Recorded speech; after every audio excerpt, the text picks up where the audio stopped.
Recall the last time you entered a gathering and your gaze hunted for someone to measure yourself against.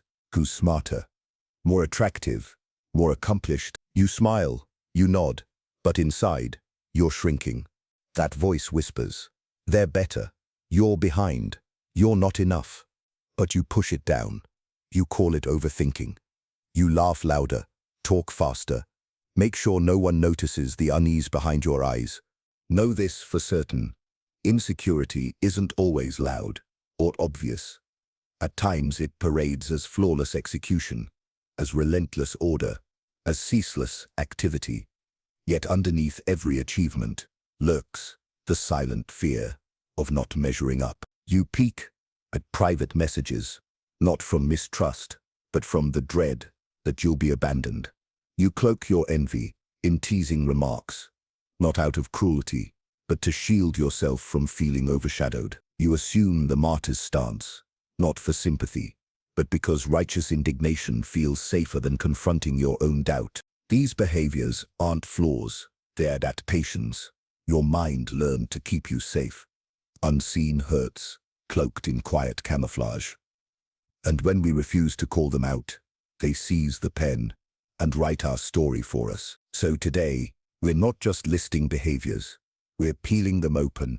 We'll look at the psychological machinery that drives them and the existential lies that keep them alive. We'll explore how Freud explained these defenses, how Jung saw them as shadows of the self, how Sartre, Kierkegaard, and Nietzsche warned what happens when we flee from the truth of our own freedom. Here's a truth rarely spoken. The habits that shout, "I'm uneasy," aren't marks of failure. They're doorways, inviting you to drop the act and step fully into your own strength. Will you walk through? There's a special kind of pain that insecure people carry. And most of the time, they don't even know they're carrying it. It doesn't scream, it simmers. It shows up in the friend who downplays your success, the partner who needs to know where you are every hour, the colleague who jokes that you only got lucky. Or maybe it shows up in you. The insecurity isn't always loud. Sometimes it's disguised as control or martyrdom, or that aching feeling that people are just better than you. You over-apologize. You second-guess yourself. You keep thinking, if I just try harder, maybe I'll finally feel secure. But security never comes, because you're chasing it in the wrong places. You're chasing it in someone else's approval, in being the best, in not making mistakes, in being needed so you're never left. It's exhausting, because no matter how many people validate you, you still don't believe them. And here's the difficult reality. Until you uncover what fuels that unease, you'll keep reverting to old defenses. You'll replay those patterns, even when they erode your relationships' credibility. You're not flawed. You're not fragile. You're safeguarding a hidden part of yourself, because once long ago, you discovered that revealing your whole self felt too dangerous. So you adapted, you controlled, you shrank, you performed, you survived. And now you're here, trying to understand the patterns that once protected you, but are now holding you hostage. Which quiet fear still whispers that you only matter if you're chosen? That's the place we're heading. Not to cast blame, but to grant it its long overdue freedom. Let's start with the first behavior that screams, "I'm insecure," but often hides behind the phrase, "I'm just protective." The controller, not because they're cruel, but because they're terrified. They check your location, ask where you've been, watch how long it takes you to reply. They don't say, "I'm scared you'll leave." They say, "I just like honesty." But this isn't love, it's surveillance. And here's what's terrifying. That need to control often comes from a place of abandonment. Psychologist John Bowlby, the father of attachment theory, showed that when our early caregivers were inconsistent, sometimes present, sometimes cold, we learn to fear unpredictability. We become hyper-attuned, scanning for danger, begging for connection, while bracing for rejection. This is called anxious attachment. And when it matures into adulthood without healing, it becomes a desperate attempt to keep love close at any cost. In one study, Individuals with high attachment anxiety were far more likely to monitor their partner's phone, social media, and even track locations, not because they enjoy it, but because the fear of losing love feels unbearable. And the brain backs this up. Neuroscience tells us that jealousy and insecurity activate the amygdala, the part of the brain wired for threat detection. You're not imagining danger, you're reliving it. Every unanswered text is a potential abandonment. Every delay, a betrayal. And over time, these patterns form neural loops, making possessive behaviors feel automatic, even necessary. But there's something deeper. Simone de Beauvoir once wrote, "She has received all from love. She can lose all in losing it." To the insecure mind, losing love isn't just painful, it's annihilation. Because your entire sense of worth is external. You don't just want to be loved, you need it to exist.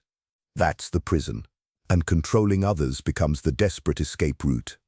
But as Sartre said, to try to possess another's freedom is to destroy love. Because the moment love is controlled, it's no longer free. And if it's not free, it isn't love. So what looks like protection is actually self-sabotage, a fear turned into a trap. The more you grip, the more they pull away, and the cycle begins again. But here's the good news. Control isn't the only option. We'll explore how to release it, not by letting go of love, but by learning how to feel safe, even when you're not in control. That's real power. Picture this. A child stands at the window, watching their parent walk away again. No explanation, no comfort, just absence.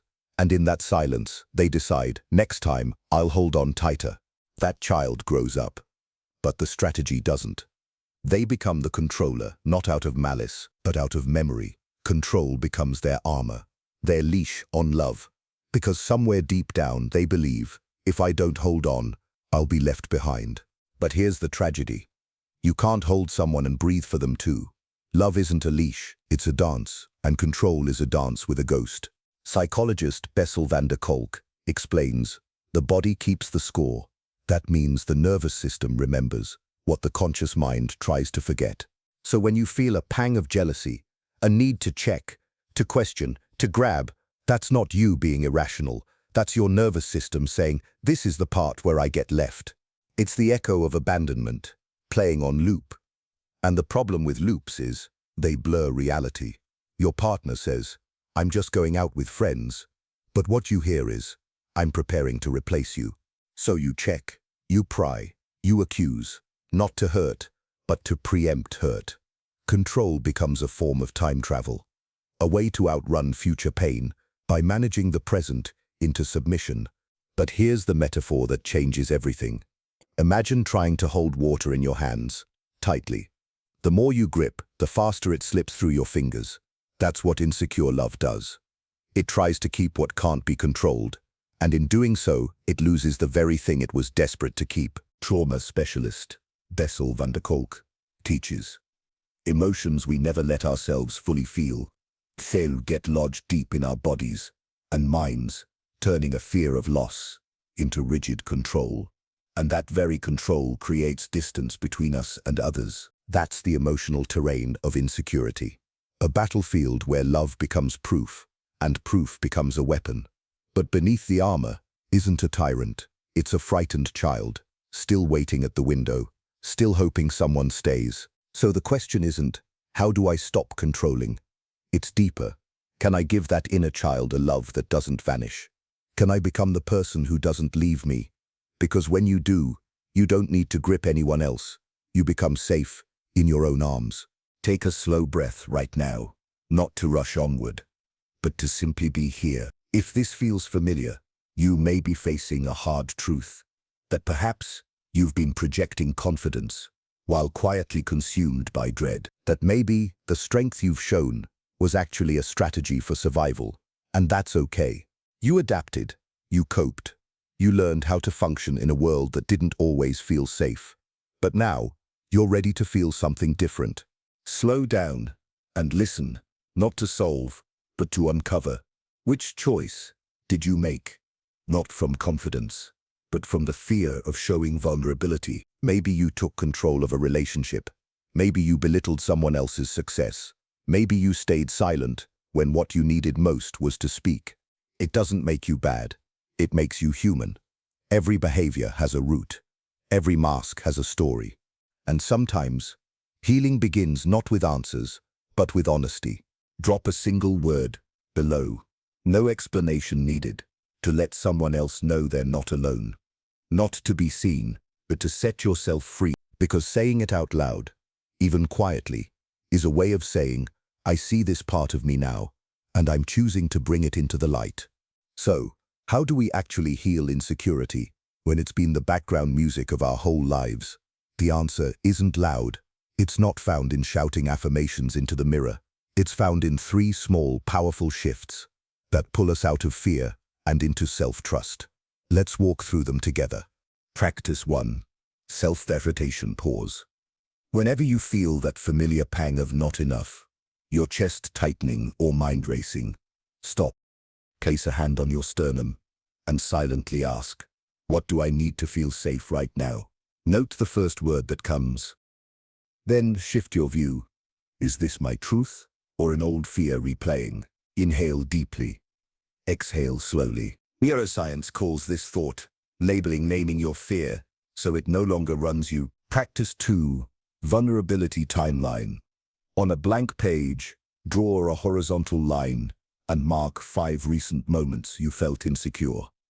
Under each mark, jot the situation, your exact sensation, tight chest, rush of heat, and the need beneath it, belonging, validation. Step back. Notice any clusters, times or people repeating. Circle the densest cluster. Next to that circle, write one intention. Before reacting, I'll pause and name my need. Review this nightly, each time you spot that cluster. Practice 3.